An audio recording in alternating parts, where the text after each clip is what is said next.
வாங்க ஃப்ரெண்ட்ஸ், அஸ்ஸலாமு அலைக்கும் வரஹ்மத்துல்லாஹி வபரகாத்துஹு. கேரட் பொரியல் ஒரு ஸ்பூன் கொஞ்சமாக போட்டிருக்கேன், அவ்வளோதான். எண்ணெய் 1/4 ஸ்பூன் கடுகு, அவ்வளோதான்.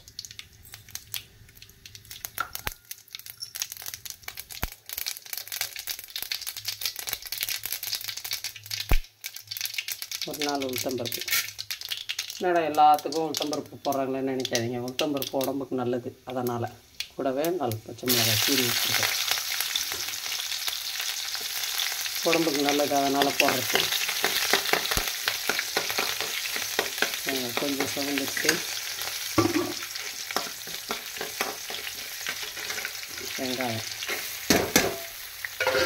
ஒரு பாதி வெங்காயம், இது அவ்வளோதான், பாதி, அரை வெங்காயம்.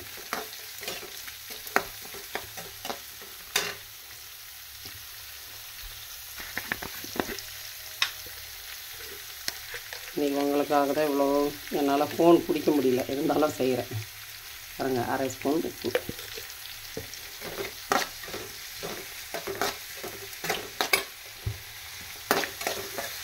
இதை கொஞ்சம் நல்லா வதங்கணும், கொஞ்சம் வதங்கட்டும். இவ்வளோ வதங்கினா போதும். இதுக்கு குழம்பு மிளகாத்தூள் அரை ஸ்பூன், அவ்வளோதான். அரை ஸ்பூன், நல்லா டேஸ்ட்டாக இருக்கும். இது 2 கேரட்டு, 2 கேரட் துருவி வச்சுருக்கேன், அதையும் இதில் சேர்த்துக்கலாம். சேர்த்துக்கிட்டு இது கொஞ்சம், இது மஞ்சத்தூள்லாம் தேவையில்லை, மஞ்சத்தூள், தக்காளி இதெல்லாம் தேவையில்லை, இதே போதுமானது.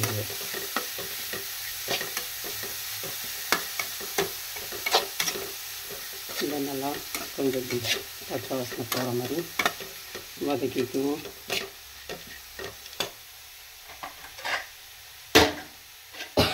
வதங்கட்டும்.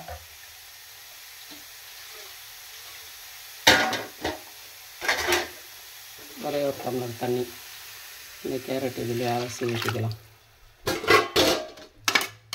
இது அப்படியே கொஞ்சம் வேகட்டும், பார்க்கலாம். கொஞ்சம் வேகட்டும். வாங்க, பொரியல் ரெடி ஆகிடுச்சா பார்ப்போம். இப்படி சுண்டணும், கரெக்டாக ஆயிடுச்சு.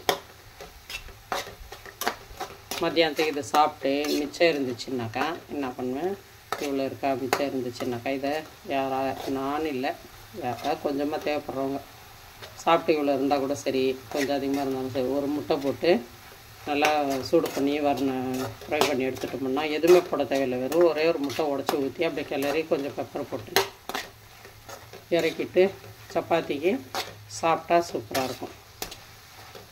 இப்போ எனக்கு அதே தான் நைட்டுக்கு, இதுலேயே மதியானத்துக்கும் நைட்டுக்கும் நல்லா இருக்குங்களா பாருங்கள். நீங்களும் இதேமாரி செஞ்சு சாப்பிடுங்க. லைக் பண்ணுங்கள், ஷேர் பண்ணுங்கள், சப்ஸ்கிரைப் பண்ணுங்கள், பெல் பட்டனை தட்டி விடுங்க. எல்லோரும் நலமாக இருக்க வேண்டும் என்று அல்லாஹ்விடம் துஆ செய்கிறோம். அஸ்ஸலாமு அலைக்கும் வரஹ்மத்துல்லாஹி வபரகாத்துஹு ஃப்ரெண்ட்ஸ்.